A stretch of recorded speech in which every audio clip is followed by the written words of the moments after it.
Sonte jemi në Pallatin e Rinisë dhe Sporteve në Prishtinë, ku zhvillohet finalja e Kupës së Kosovës në futsal.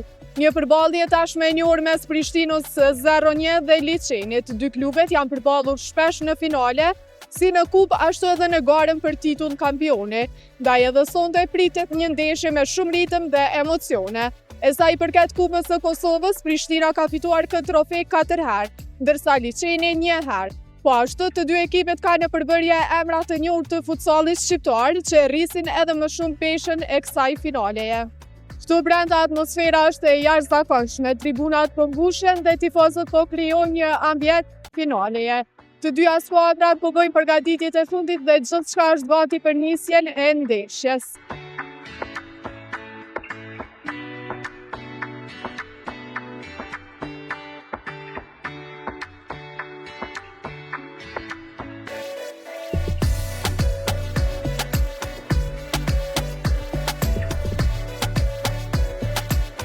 Në Pallatin e Rinisë dhe Sporteve, ndeshja po zhvillohet me intensitet, me shumë duele dhe raste para portave.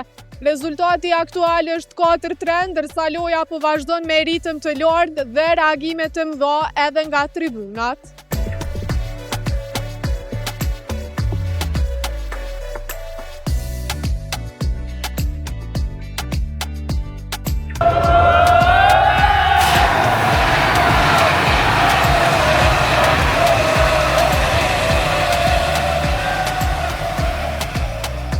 Finalja përfundon këtu në Prishtinë dhe trofeun e Kupës së Kosovës në futsal e fiton Prishtina 0-1 me rezultat 6-3.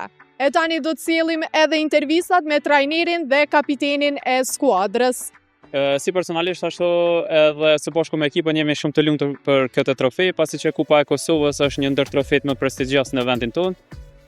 Rifitimi i kësaj kupe, do më thonë se kemi një ekip prapë konkuruese për kampion të Kosovës edhe këtë vit. Pa normal që Prishtina 0-1 është hera 4 rodhazi, kurse kështë hera 5 që fitojmë Kupën e Kosovës, kemi një skuadër mjaft cilësore me karakter të fortë, edhe kemi besu në ekipin tonë që do dalim fitu sot. Është edhe një gjera, tani është play-offi dhe ato do të shtrëngohemi edhe pak ma shumë, besoj që edhe ato do të shpallëm kampion. Po çdo trofe është i rëndësishme, por trofeu një ndër më të rëndësishme është trofeu i Kupës Kosovës dhe shpresojmë se të vazhdojmë me trofe të tilla në tabelë.